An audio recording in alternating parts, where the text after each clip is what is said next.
నమస్తే మామ. ఇలా ట్రెడిషనల్ వేలో కట్టెల పొయ్యి మీద చేసే పిండి వంటలు చూసి చాలా డేసే అవుతుంది. అప్పట్లో పూర్వకాలంలో మన అమ్మమ్మ వాళ్ళు చేస్తే చూడడమే. బట్ ఇప్పుడు మాత్రం ఇలా చేయడం చాలా రేర్ అయిపోయింది. అందుకని చెప్పేసి మన విజయవాడ గోసాల్లో ఉన్న నిమ్మకాయ హోటల్ వాళ్ళైతే రీసెంట్ గానే స్టార్ట్ చేశారు పిండి వంటలు. వీళ్ళు పిండి వంటల్లోకి ఓన్లీ ఆయిలే కాకుండా ప్యూర్ ఘీ కూడా యాడ్ చేస్తున్నారు మంచి టేస్ట్ రావడానికి. వీళ్ళ దగ్గర దొరికే ఐటమ్స్ వచ్చేసి అరిసెలు, బూందీ లడ్డు, బూందీ, మిక్చర్ ఇంకా ఇలా చాలా ఐటమ్సే ఉన్నాయి. నేనైతే వీళ్ళ దగ్గర చక్రాలు, ఇంకా చెక్కలైతే టేస్ట్ చేశాను. టేస్ట్ చాలా బాగున్నాయి. ఇలా కట్ల పొయ్యి మీద చేయడం వల్ల పర్ఫెక్ట్ టేస్ట్ అయితే వచ్చింది పిండి వంటలకి. మీరు కూడా ఈ టేస్టీ ఫుడ్ టేస్ట్ చేయాలనుకుంటే ఒక్కసారి స్క్రీన్ మీద కనపడే నెంబర్‌కి అయితే కాల్ చేసి మీ ఆర్డర్‌ని అయితే ప్లేస్ చేసుకోండి.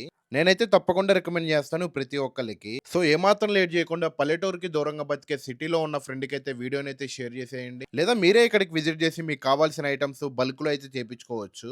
లొకేషన్ వచ్చేసి విజయవాడ దగ్గరలో ఉన్న గోశాల. గూగుల్ మ్యాప్స్‌లో కూడా అవైలబుల్‌గా ఉంది. ఒక్కసారి చెక్‌ఔట్ చేసేయండి. అలాగే మన పేజ్‌ని కూడా ఫాలో చేసేయండి మామ.